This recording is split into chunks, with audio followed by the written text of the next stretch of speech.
Hi everyone, welcome to another lecture video on clinical presentation of the breast cancer of Bailey and Lab book. So let's see the clinical presentation of the breast cancer. So first of all, a discrete lump present in the breasts is the most common presentation. Say the most common presentation of the breast cancer is a discrete lump. So here we can see a discrete lump usually present in the breast. So it is the most common presentation of the breast cancer. That means a tumor present, a woman come with a doctor and present that complains that she has a lump in her breast.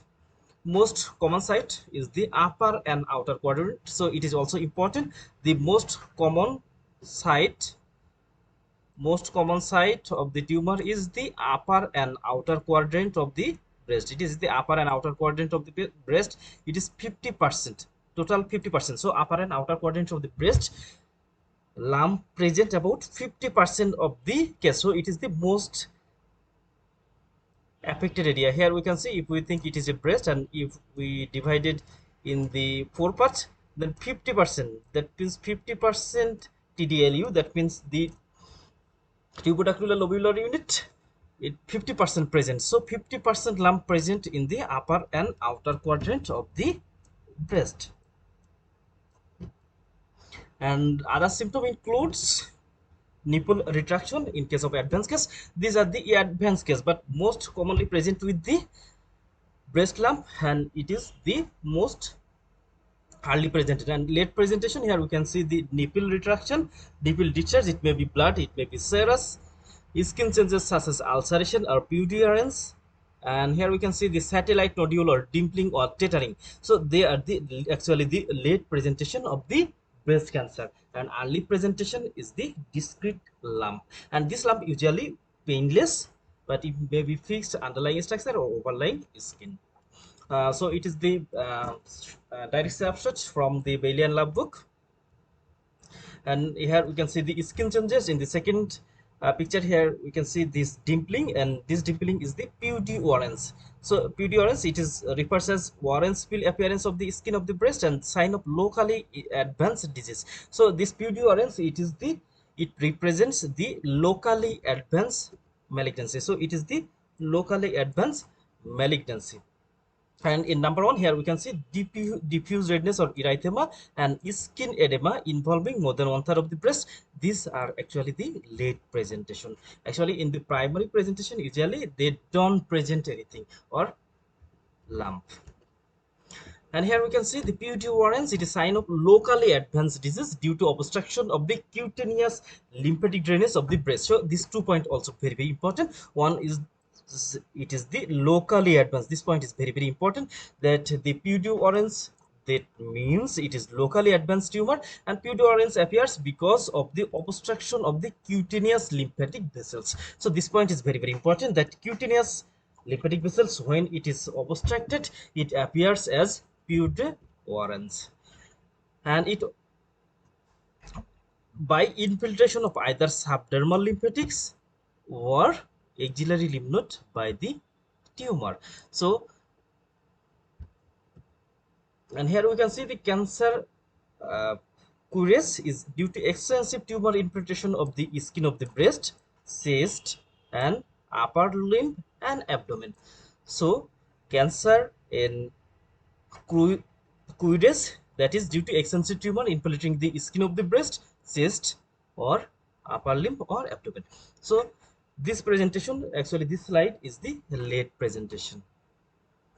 And here some important information regarding the breast cancer, that the few breast cancer in high income countries present with either locally advanced disease or symptom of metastatic disease. So metastatic disease of the breast cancer or locally advanced disease in a high income area or higher society such as Europe or America, they present very few. So their presentation is relatively early. Then in the second picture, we can see in the poor countries, locally advanced disease and metastatic disease, they are much greater. It is easily understandable that in poor countries, actually the person or the women is really careless regarding of cost. If they present a small lump, they typically they uh, uses the different type of herbals or kobiras, but they usually don't go to the physicians. But in the higher income countries, they goes to the GPs or doctors, so their detection is very very early. But in case of lower socioeconomic countries or in case of poor countries, this locally advanced disease or metastatic disease is more than that of in higher society.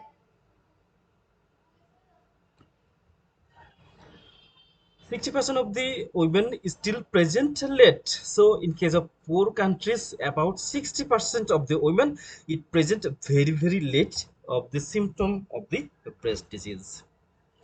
Inquiry should be made for the presence of any swelling in the neck or armpit. So when we find any lump or any disease in the breast, we have to find any other symptom in the neck or in the armpit, such as the lymph node mainly. So here we can see the locally advanced tumor. Here it involves the overlying skin and ulceration develop, and in this case the overlying skin involved and underlying structure also involved, such as the pectoral fascia, pectoralis major and minor muscles. So here we can see the clinical presents some presentation of the distal metastasis. So first of all, here we can see bony fin and cuff. So when the breast cancer it metastasizes to the bone, it causes bony fin, and when it involves the lungs, it causes cough or bronchi. Then breathlessness and hemoptysis. So cough, breathlessness, and hemoptysis they develop when there is infiltration of the infiltration or metastasis of the breast tumor in the lungs. And here we can see a headache and visual disturbance and also neurological deficit. So these three important symptoms develop when the cancer metastasizes to the brain. And epileptic fit, this also metastasis for the brain, and abdominal distension, jaundice, anorexia, weakness, weight loss, and the hypercalcemia. So they are the symptom of the distant metastasis. So it is now clear for us that in case of breast cancer, there are some early feature and some late features. In case of early features, we can see that uh, only the breast lump. And in case of later stages, we find that involvement of the skin, overlying skin, and involvement of the underlying structures such as pectoralis major or pectoralis minor, bone, the involvement of the axillary lymph node or neck lymph node, and also we can find the sign of the distal metastasis. So this is all about the clinical feature of the breast cancer or breast lump. Thank you all.